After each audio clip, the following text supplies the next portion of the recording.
乡亲时代好朋友，大家平安，大家好，欢迎收看《华视台语新闻杂志》。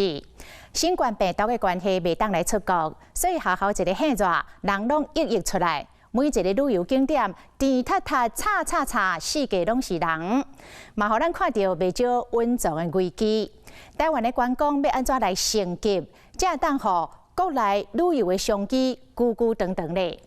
华视新闻团队深入到全台湾各景点，为无同的面向来探讨台湾有啥物好耍，阁有啥物所在会当来改善。咱就先为海洋休闲的活动开始来看起。台湾的四面拢是海，海洋资源丰富，但是咱敢有甲运用甲真妥当咧。台湾的海岸线总长大约1139公里，也毋过有真侪区域，拢来采一支告示牌，面顶写讲危险海域，讲这就是推动海洋观光拔卡拔手上界关键的原因。这个危险海域到底是真正危险，也则是海岸线欠管理呢？带大家深入来了解。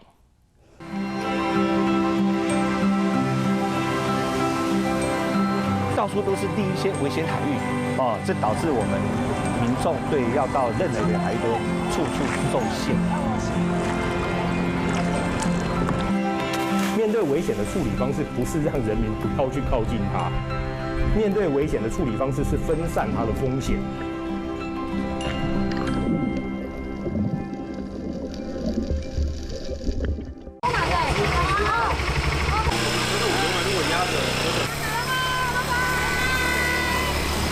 骑驶的速步车自由自在享受清凉的海风甲速度的快感，一路骑过真快海岸。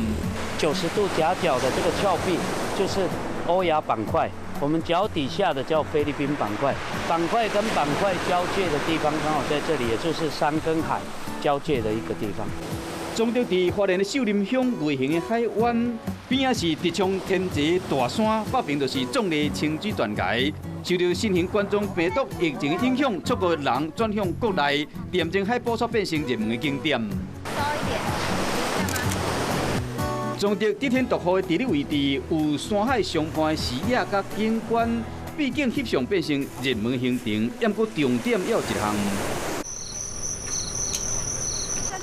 好，上船。屁股一定要先靠着船身，后这样速度很快啊！马上两只抬起来。透早4点，天还未光，大家专心做行前的教育训练，无论是海上的观察，还是飞船的动作，拢要事先熟练，安全的配备准备好了后，采访小组就对游客专程的记录。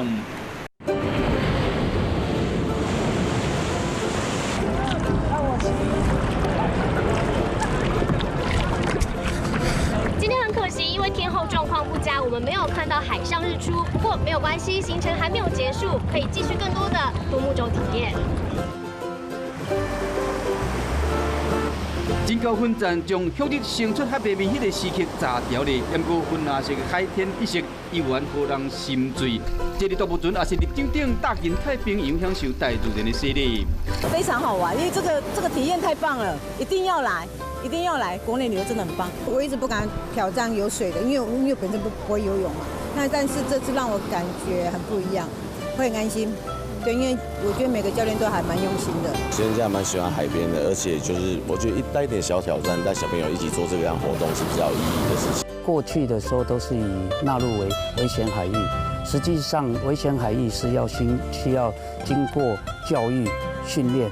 它就可以让人民更能亲近海洋，他对海洋的那个恐惧就会越来越少。台湾四面拢是海，不过早期因为海禁，一般民众对海拢七分也是惊。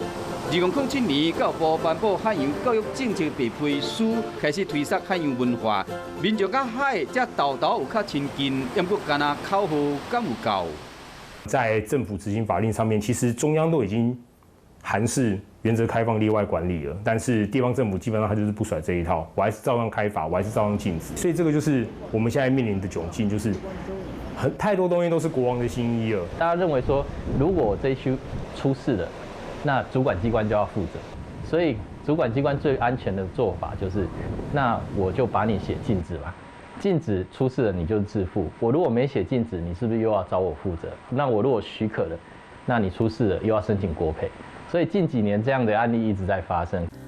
主管机关消极的处理，变成民众亲近大自然的限制。依照统计，台湾海岸线总长差不多是1139公里，至少有257个所在被标示做危险的海洋。2020年，国内游览大爆发，国内观光能量甲配套的政策重新受到关心甲检视。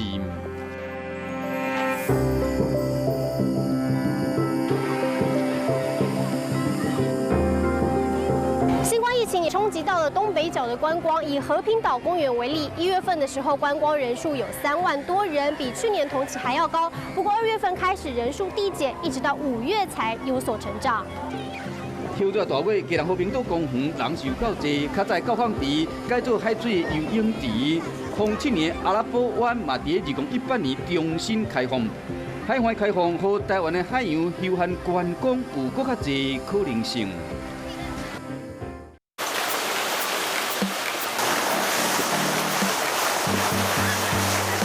这一块区域本来是那个深澳电厂，它要盖那个运煤码头，那因为环评的问题啊，那也刚好发现了这一块啊很多的珊瑚礁群。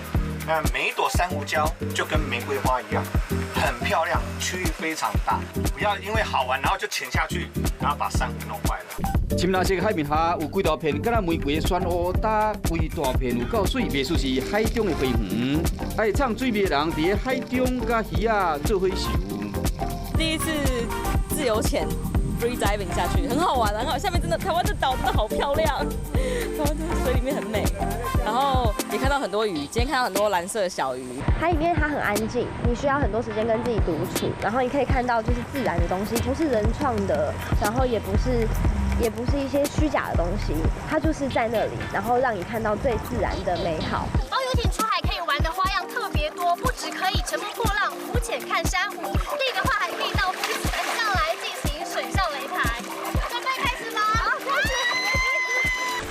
对，这样就好了。甲陆地运动无共款，但伫海上拍擂台，耍了更加欢喜。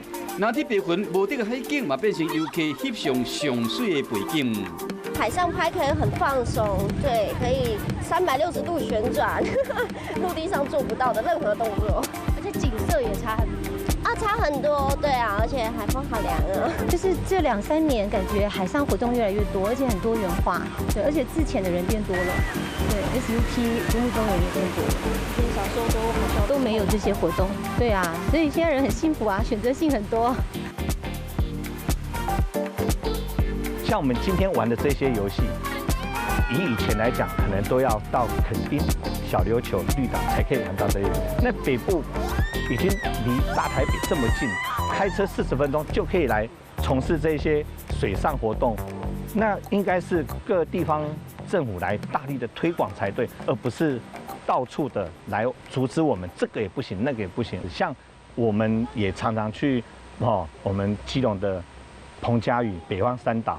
我们几乎都进不了，他还把你限制时间，那冬天才可以去，那夏天不能去，那也不对啊。那夏天才是玩水域游戏最好的方式啊。目前各县市政府是制定危险海域的权责单位，不过要安怎认定，并无实际海洋甲地形、地貌等等的科学调查，嘛无全国统一的标准依据，造成各县市的做法无同款，对不着中央政府宣示开放海洋的脚步。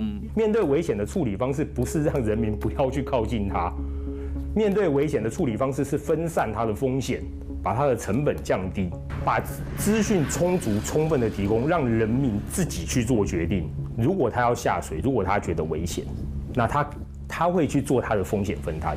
比如说，他可能会去保险，比如说就像刚刚有提到的证照制度，他会加强自己的能力，他会花时间去观察这些海象，他会去了解现况。如果这些东西你不开放，人民就不会去理解，人民就不会有这样子的敏感度。以钓鱼为例好了，其实过去的在一些港口的钓鱼是限制很多的，那在最近大半年，慢慢的它的钓点增加到50个、60个，甚至继续在往上增加。那这些港口呢，也有一些救生衣跟相关的安全设施。那我们希望改善之后，让钓客可以有更适合的环境。开放水域有效管理，变成海洋休闲观光业者的共同心声。除了法令爱放松、创新的思维加策略，嘛才有法度带来发展的新时机。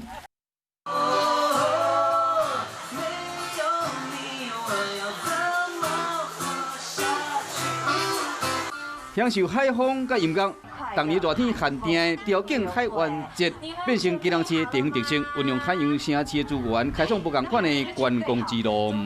大家很休闲、很悠闲，在那边吹着海风，听听音乐，很舒服。以前几乎没有这种机会，现在我发觉这几年办得很好。因为我们其实是住在淡水那边，我们就想说，为什么淡水那边也没有就类似这样子的活？那边其实地也够大啊，然后也蛮漂亮的啊。如果有像这样子的计划，其实还蛮棒的。检讨跟改善的地方有？厕所。对，厕所如果是要这种活动的话，我觉得可能要增设一些流动厕所，要不然这边厕所像女生都排队排要死要活这样。停比较远，我停海科馆那边，走路过来。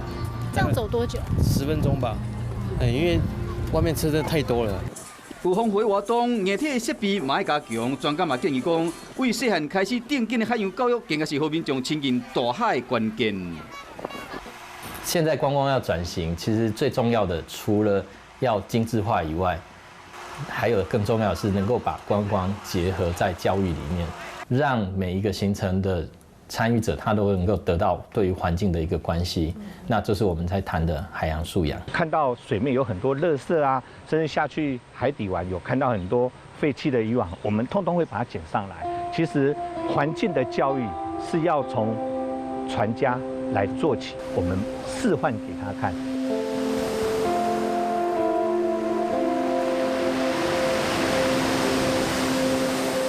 台湾有丰沛海洋资源，大海浮泛应该是咱的眼界，看国较远的桥梁，不是阻挡的障碍。